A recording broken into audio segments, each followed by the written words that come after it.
जनाब, last lecture के अंदर हमने पाइथन के डेटा स्ट्रक्चर्स को कंप्लीट किया, जिसके अंदर हमने मेजरली लिस्ट और डिक्शनरीज को कवर किया। हमने सेट्स और टुपल्स को इस वक्त रेफर किया हुआ है, क्योंकि जो इम्पॉर्टेंट पार्ट है वो आपको एटलीस्ट सबसे पहले पता होने चाहिए। उनको भी हम एक अलग लेक्चर के अंदर कवर करेंगे फॉलो वीडियो के अंदर। इस वक्त मैं मौजूद हूँ पाइथन के कंपैरिजन ऑपरेटर्स में। जैसे कि आप जानते हैं कि हमारे पास एक्सेल के अंदर कोई भी वैल्यू, जैसे फॉर एग्जांपल 1 लिखी, आपने 2 लिखी और आप लिखें equals to 2 is greater than 1, तो आपको ट्रू देगा।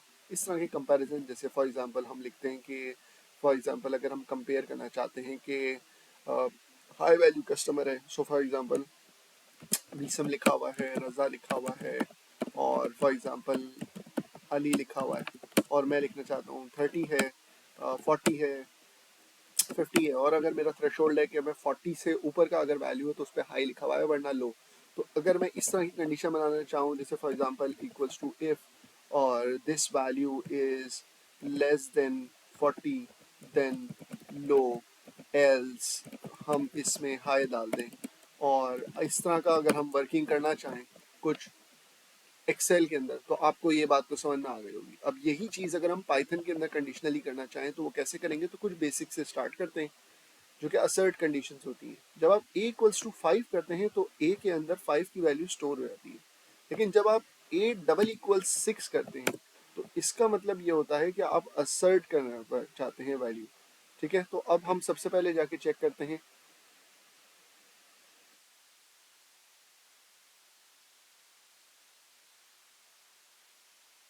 ये चल जाए, उसके बाद फिर मैं आपको ये बात समझाता हूँ। अब यहाँ पर वो कह रहा है ए डिफाइन नहीं किया हुआ। सबसे पहले ए डिफाइन करते हैं। ए की वैल्यू हमने बताई 5, और जब हम ए डबल इक्वल्स टू 6 बोलेंगे तो बेसिकली वो क्या करेगा, वो ए को कंपेयर करेगा 6 से। क्योंकि 5 इक्वल नॉट इक्वल टू 6 है तो इसलिए फॉल्स आएगा। इसका आंसर इवेंचुअली फॉल्स रिटर्न होगा। ठीक है, इस तरीके से पाइथन के अंदर कंपैरिजन होता है। अब ये डबल इक्वल का साइन आपको सब जगह काम आएगा जहां जहां आपने किसी भी चीज को एक्चुअली मैच करवाना है। ठीक है जी। इसी तरीके से i equals to 6 and i greater than 5, तो इसका इवेंचुअली आंसर आपके पास क्या आएगा, true. Same goes for different areas. तो इसी तरीके से आपके पास वैल्यू की वैल्यूएशन होती है। अब इसी तरीके से इनइक्वालिटी टेस्ट होता है। जैसे आपने i की वैल्यू 2 कर दी और आपने बोला कि i नॉट इक्वल्स टू 6, तो this will turn up as true. Next आपके पास आता है i की वैल्यू आपने 6 रखी, आपने बोला कि i की वैल्यू क्या 6 नहीं है, तो इसका मतलब फॉल्स आना चाहिए answer. Here is the false answer. इसी तरीके से आप स्ट्रिंग के कंपैरिजंस भी कर सकते हैं, और स्ट्रिंग के एंटी कंपैरिजन, जिसको इनइक्वालिटी साइन कहते हैं, वो भी कंपेयर कर सकते हैं। Same goes if you want to compare character with greater than and equal to. आपको याद होगा एस की कैरेक्टर्स में a 65 होता है और b 66 होता है, इसीलिए a is less then b। इसका मतलब कि इसका आंसर ट्रू आना चाहिए। That's a deal. अब ये वाली चीज रियल लाइफ में कैसे क्या एप्लीकेबल होगी। फॉर एग्जाम्पल अगर मैं कोई मैक्सिमम वैल्यू निकालूं, जब मैं मैक्सिमम वैल्यू निकाल रहा हूं तो मीसम और रजा के दरमियान एम पहले आता है या आर पहले आता है। ठीक है, आर बाद में आता है। तो जब मैं मैक्स निकालूंगा तो आर वाली वैल्यू आएगी, लेकिन मैं मिनिमम निकालूंगा तो एम वाली वैल्यू आएगी। इस तरीके से ये समझने की जरूरत है। ठीक है जी। फिर आपके पास इसी तरीके का ये कंपैरिजन है, क्योंकि वो बनाता है सबसे पहले 65 का कैरेक्टर। अब आप मुझे इसमें भी बताएं कि B A is greater than A B, क्या कहते हैं आप। मेरे हिसाब से तो ये ट्रू है, बिकॉज बी की वैल्यू आ रहा है 66 and followed by 65।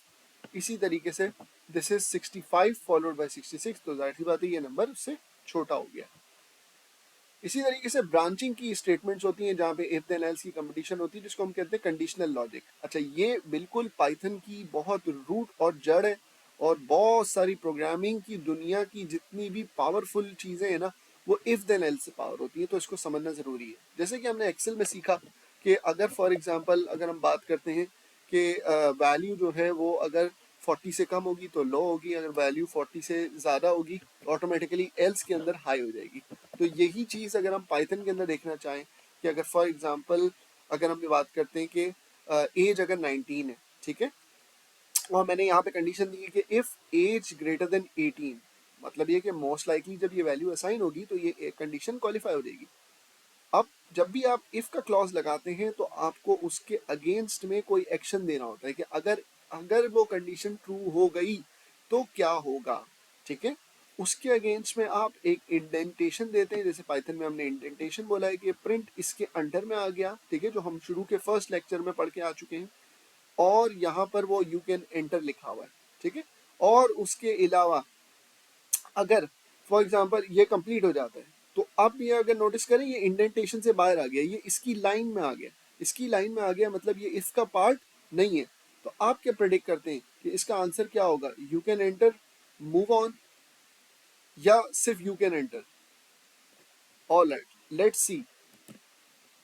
You can enter, move on. अब आप ये सोच रहे होंगे कि ये क्यों चल गया भाई, ये तो इफ के नीचे लिखा हुआ है। लेकिन देखें इफ के इंडेंटेशन के अंदर नहीं है।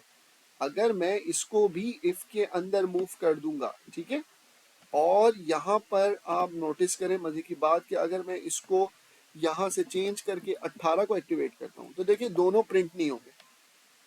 अब आपको ये समझाने के लिए मैं दोबारा से इनको शिफ्ट करता हूँ। अब यू कैन एंटर प्रिंट नहीं होगा लेकिन मूव ऑन फिर भी प्रिंट होगा। आई होप सो कि आपको कंडीशनल लॉजिक लगाने आ गई है। अब कंडीशनल लॉजिक लगाने का फायदा क्या होता है और इससे क्या फायदे उठा सकते हैं, अभी हम आगे जाके डिफरेंट चीजों में देखेंगे। यहाँ पे कुछ इलस्ट्रेशन दी हुई है कि अगर ट्रू हो जाती है कंडीशन तो वो उसमें से पास होगा, लेकिन अगर फॉल्स होती है तो वो उसमें से पास नहीं होता। जैसे कि हमने यहाँ पर नोटिस किया कि इसमें जब फॉल्स हुआ तो वो इसमें से पास नहीं हुआ, उसने इसको स्किप किया, इसको पूरे एरिया को स्किप कर दिया इसने यहाँ तक, और फिर उसके बाद यहाँ से चलना शुरू किया क्योंकि ये ब्लैंक था। उसके बाद तो यहाँ से एग्जीक्यूट होना शुरू हुआ सिक्वेंशियली। अब इसी तरीके से एल्स की स्टेटमेंट पे आते हैं। जब इफ होता है तो ऑटोमेटिकली इफ के साथ एल्स देना जरूरी नहीं है, लेकिन अगर आप एल्स डिफाइन करते हैं कि अगर ये ना हो तो क्या हो, तो इसका मतलब ये कि एज अगर 18 है, अब ये कह रहा है कि 18 से बड़ा हो तो यू कैन एंटर। मैं एक्सपेक्ट कर रहा हूँ कि go see Meat Loaf and move on, ये दोनों प्रिंट होगा। Go see Meat Loaf and move on. If you see 18 is not qualifying, so यहां से यहां तक का पूरा एरिया मिस हो गया। नाउ एल्स चलेगा। एल्स जब चलता है तो उसके कोई कंडीशन की जरूरत नहीं होती, तो एल्स का पूरा इंडेंटेड एरिया चल गया। कर्सर दोबारा से यहाँ पर आ गया और सीक्वेंशियली चलना शुरू हुआ, और उसके बाद उसने प्रिंट मूव ऑन को एग्जीक्यूट कर दिया। व्हाट इफ कि अगर प्रिंट मूव ऑन जो है वो उसका पार्ट होता, यहाँ पर यहाँ पर पार्ट होता, तो देखें नोटिस करें इफ और एल्स के बीच में कोई चीज अनइंडेंटेड नहीं आ सकती। यानी कि अगर प्रिंट इसका पार्ट होता तो टेक्निकली मूव ऑन भी प्रिंट नहीं होता और गो सी मीट लोफ ही इससे फारा होता। आई होप सो कि इसके जरिए आपको ये बात क्लियर हो चुकी होगी फ्लो के हवाले से। यहाँ पे और भी इलस्ट्रेशंस मौजूद हैं। अब यहाँ पर एक फर्दर आती है जहाँ पर हम ब्रांचिंग की बात करते हैं। ऑफिली एक कंडीशन के अलावा कई कंडीशन हमें मैच करनी होती है, जिसको हम कहते हैं इफ देन एल्स इफ। इसके अंदर होता यह है कि आप ने एज 18 डिफाइन की। अब आप नोटिस करें पहला वाला जो एरिया है वो तो क्वालिफाई होता नहीं, जो दूसरा वाला एरिया है वो एरिया क्वालिफाई होता है। तीसरे की नौबत ही तब आएगी जब ये दोनों एरियाज क्वालिफाई नहीं होंगे तो एल्स में जाएगा। तो यहाँ पे नोटिस कीजिए जब मैं चलाऊंगा तो इसका आंसर होगा go see Pink Floyd and move on. Go see Pink Floyd and move on. But अगर मैं इसको 19 कर दूं, ठीक है, तो आप नोटिस करें कि अब मेरी ये वाली कंडीशन क्वालिफाई हो जाएगी। इसका मतलब इसकी नौबत भी नहीं आने वाली, और जाहिर सी बात है जब कंडीशन क्वालिफाई होगी तो एलिफ की बारी भी नहीं आएगी। आई कैन सी के you can enter move on, you can enter move on. अब मैं इसकी वैल्यू को जाकर 16 कर देता हूँ।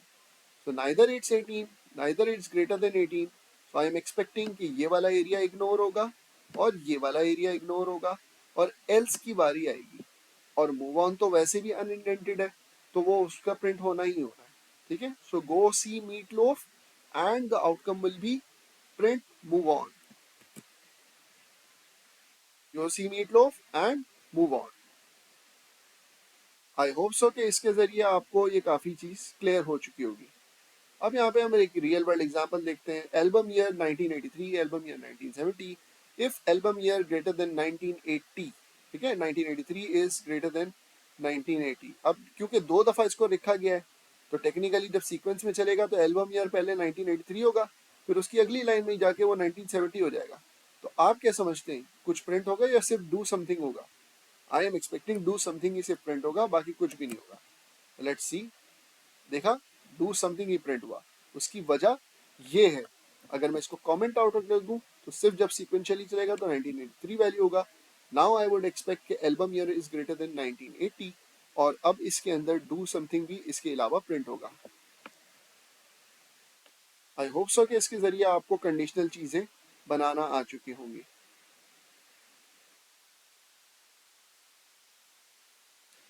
अब यहाँ पर एक कंडीशन तो होती ही है, लेकिन यूजुअली बिजनेस के अंदर मल्टीपल कंडीशंस होती है।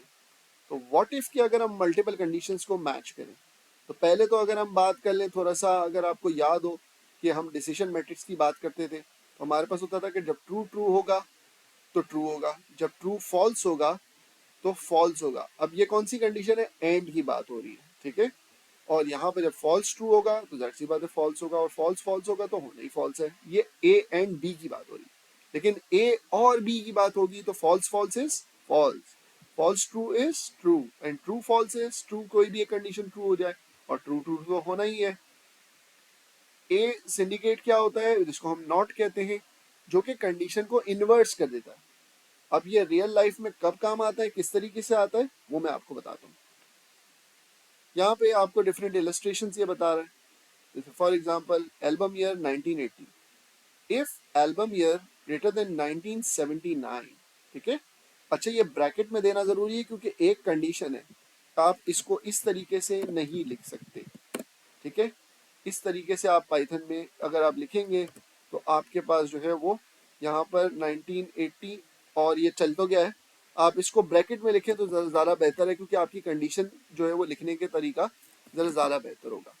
अब यहाँ पे मैं बात करता हूँ कि एल्बम ईयर 1979 से ज़्यादा होना चाहिए और एल्बम ईयर 1990 से कम होना चाहिए। तो if I put 1980, so now I can see कि it's between this range. Between this range का क्या मतलब हुआ कि album was between 1980 and 1989। And अगर मैं इसको ऐसे लिखूं, for example the album year is, and if I put album underscore year, so now I can see album year was in between 1980 and 99. The album year is 1980.